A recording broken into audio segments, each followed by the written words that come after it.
Good morning, Royal Class!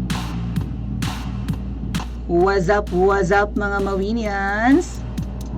This is the Princess of the Universe, Maui Sensei. Welcome sa ating recorded and premiere vlog. Okay.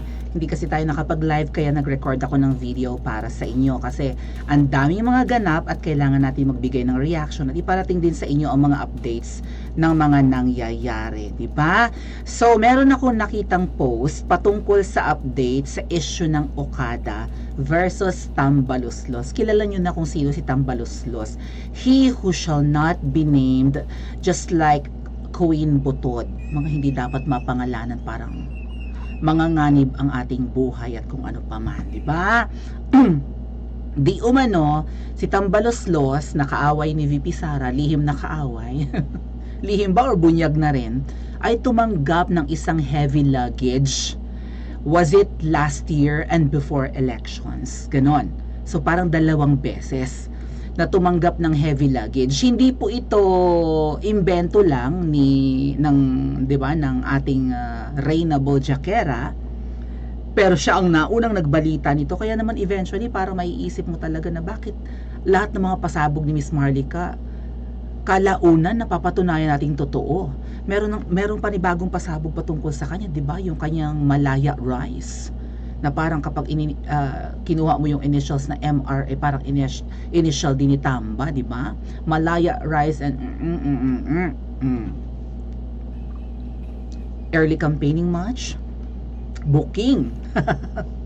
Okay, so di umano'y tumanggap to ng heavy luggage from mga gustong agawin yung pamunuan ng Okada. Siyempre, ang Okada Manila po, isang napakalaking casino and hotel in Manila, ay multi-billion company ni Master Kazuo Okada ng Japan. Ngayon, gustong agawin yung pamunuan ng mga iba pang malamang kasosyo niya. Kaya, ang ginawa ay nagsuhol daw ng heavy luggage. Kung ano ang laman ng heavy luggage, hindi natin alam. Pwedeng ginto, pwedeng pera, it could be in dollars, imposibleng yen, although galing ng Japan yon. Pero bakit naman i-yen pa dito, di ba? Dapat dollars na yan. And inabot daw kay Tambaluslos yung heavy luggage.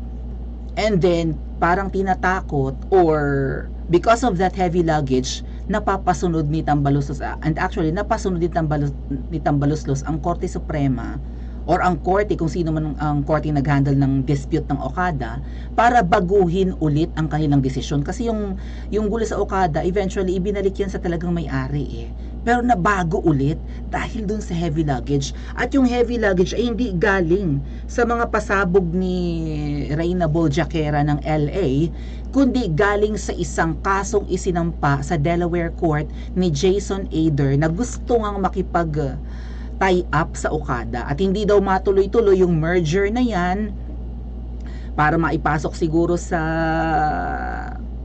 whatever that is, investment thing in Anemica, kasi may kasunduan na ang may-ari ng ang 26 Capital ni Jason Ader at saka yung pamunuan ng Okada, Universal Entertainment Corporation, UEC So puntahan natin mamaya. Hindi matuloy-tuloy dahil nga sa gulo ng pamunuan sa Okada na yan sa Manila. At dahil magulo, involved daw dyan si Tambaluslos na tumanggap, sabi mismo ni Jason Ader, tumanggap ng heavy luggage. Okay? Bago yata ang election and after election din. So, eto po yung nakita kong post muna. Ayan, 26 Capital ni Jason Ader suddenly lose their legal case. Si Jason Ader na may-ari ng 26 Capital, yung nagsampa ng kaso sa Delaware Court, na kung saan nakasulat doon at nakalagka doon yung pangalan ni Tambaluslos. 26 Capital suddenly lose their legal case against Tamba. Diba? Natin. Okada and its affiliates sa Delaware Court. Angkol. Ano kaya ang ibig sabihin dito ni political witch boy? Magre-react lang naman tayo. Hindi ko naman sinasabi na totoong si Tambaluslos ay involved sa bribery and paghuhut-hut, 'di ba, sa dayong company na ito sa Pilipinas. Diyos ko po, nag-invest na nga dito ang isang foreigner na hapon, tapos ganito pala ang kahihinatnan. Naipakulong yata din si Master Okada eh. Na mag-shot yan siya eh. 'Di ba? Oh, na di umano'y nangungupit yung matanda sa kanyang kumpanya. Sabi, sarili mong kumpanya, kukupitan mo.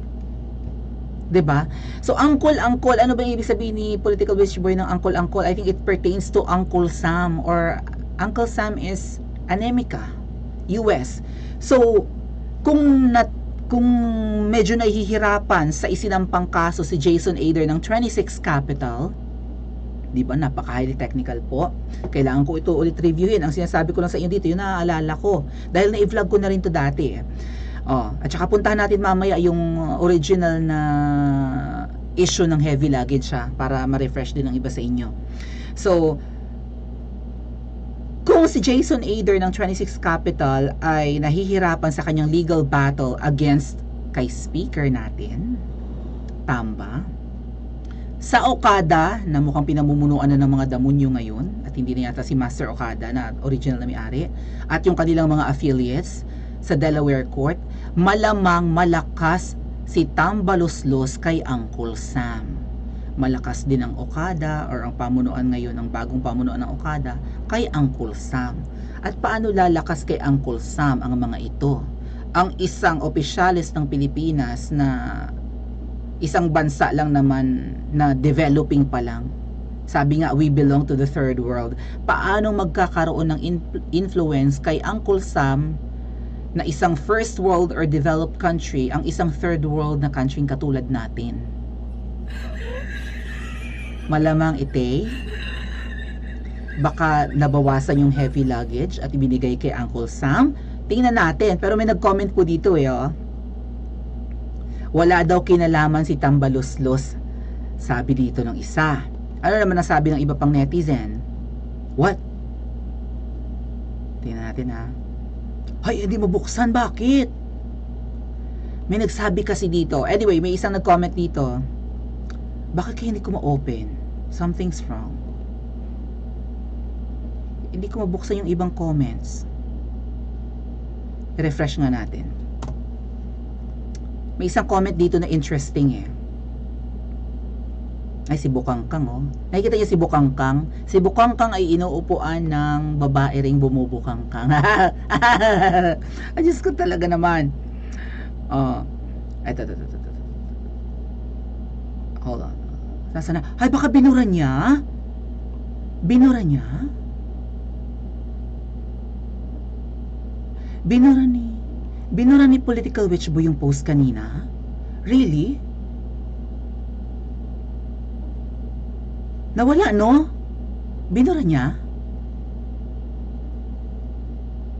Binura niya, no? Pero ang may nag-comment po doon nga sa post ni Political Witch Boy na ito daw kasing si nawala talaga. Kaya pala hindi ko ma-open yung comment section. But anyway, pupunta naman natin yung update sa kaso ni Jason Ader ng 26 Capital. Ang sabi doon, hindi kaya nagkaroon ng influence yung pag-donate ni Tamba ng $2 million sa Harvard? Kasi 'di ba, dito sa Pilipinas mamimigay lang sila ng bigas na 5 kilo. And siguro 1,000 pesos na ayuda. Kasi nga 'di ba, solusyon daw tapusin daw ang gutom sa Pilipinas. What, 5 kilo? Isang linggo lang 'yon. So linggo-linggo silang mamimigay ng bigas. Ang ipamimigay sa Pilipino 5 kilong bigas, pero sa Harvard $2 million. 'Di ba may issue din na ganyan si Tamba Luslos na nag-donate or nag-pledge sa Harvard ng $2 million, 'di ba? Hindi niya yung dininay, mga ate at kuya. Nag-vlog tayo patungkol dyan. Ngayon, ito po yung kaso na yan ng heavy luggage. Ayan, August pa ito. Nag-comment din si Mark Lopez. Pumutok na yung Okada intra-corporate dispute between 26 Capital versus Universal Entertainment. Yun yung sinasabi kong UEC, wherein nagsampa na ng kaso sa Delaware Chancery Court. USA ang Special Purpose Acquisition or SPAC na si 26 Capital, kay Jason Ader po yan, at dinawit ng 26 Capital ang alam nyo na sa kaso ng issue ng bribery and influence peddling. Sabi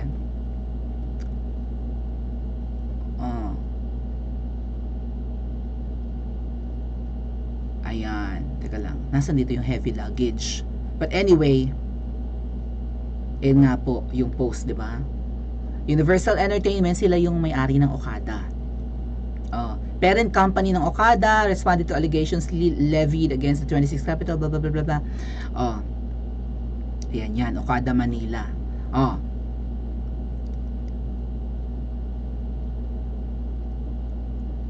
But in the same statement, walang binanggit si Universal Entertainment doon sa bribery accusation or sa involvement ni ayan, blah blah blah blah blah. Yan yon. Gusto pa yan pumutok. Ang mga Agosto rin yata binulkar ni Miss Maharlika ito. Ito yung nakita kong update sa kaso ng delayed merging ng company ni Jason Ader na 26 Capital at ng Okada or Universal Entertainment. Delaware court decision delays merger agreement between 26 Capital and Okada Manila. Ayan. On September 8, last month lang po, ayan, 26 Capital Acquisition, referred to as 26 Capital, made a significant announcement regarding the proposed merger agreement with Tiger Resort, Leisure and Entertainment Incorporated, known as Okada. Tiger Resort pala yung kanyang parang incorporators name, whatever. Kilala as Okada, di ba? Yun yung napakagandang resort and casino. The Delaware Court of Chancery has decided not to enforce the closing of the merger agreement. However, the court has provided an opportunity for 26 Capital to seek damages at a damages trial, which the company intends to pursue. Jason Ader, the chairman and chief executive officer of 26 Capital, expressed his disappointment sa court's ruling. He believed that the proposed merger would have brought benefits to all parties involved. Despite this setback, Ader remains dedicated to enhancing shareholder value and will continue to explore various strategic options. Blah, blah, blah, blah, blah. So, ang desisyon ng korte mukhang hindi itutuloy at hindi susuportahan yung request ni Jason Ader na ituloy pa rin ang merger. Sabi ni Jason Ader, kapag nagsama ang 26 Capital na company niya at saka ang Okada, parehong magbe-benefit ang management ng Okada at siya. Parehong magbe-benefit ang Okada at ang kanyang company. Dahil ipapasok sa US, ano man tawag dyan? Foreign exchange thingy-thingy. Okay, parang ganon. Gusto pa rin niyang i-pursue. At sabi nga niya, ang dahilan ng mga delay na ito ay dahil nga sa kaguluhan sa Okada at involved daw si Tambaloslos na tumanggap ng suhol kaya nagkagulo-gulo. Dahil kumbaga may mga tao na related at siguro ay mga business partners ni Master Okada na gustong sulutin sa kanya yung company. At dahil nga gustong masulot sa kanya, nanuhol. Di umano, sabi ni Jason Ader sa kanyang sinumpaang salaysay sa Delaware Chancery Court. At ngayon, ang desisyon ng korte ng Delaware ay hindi pumapabor sa kanyang request. Bakit kaya? So, mukhang makakalusot si Tamba sa gusot. Ano kaya ang nangyari? Kasi kung nag-present naman si Jason Ader ng mga proof, mga screenshots, mga email ng palitan, email ng ng mga executive ng Universal Entertainment na parent company ng Okada, na ika ay dadalhin na ika yung heavy luggage, tatagpuin na daw si ganitong tao, may mga code name pa nga kay Tambaloslos, kung sino siya, tinatawag siyang si number 2, ganyan-ganyan. And then nag-succeed nga po na maagaw na ang Okada sa talagang may-ari, or at least yung management. Diba, kay Chairman Kazuo Okada. Ang galing. So, may influence, no? Ano sa tingin niyo po? Yung dinonate kaya sa Harvard ay na $2 million ay may impact sa desisyon ng Delaware Court? Kung kayang magbigay ni Tambaloslos ng $2 million sa isang school, kaya rin kaya niya magbigay ng mas malaki pang halaga sa korte sa Anemika? I-comment nyo po sa comment section at mag-like and subscribe din po kayo.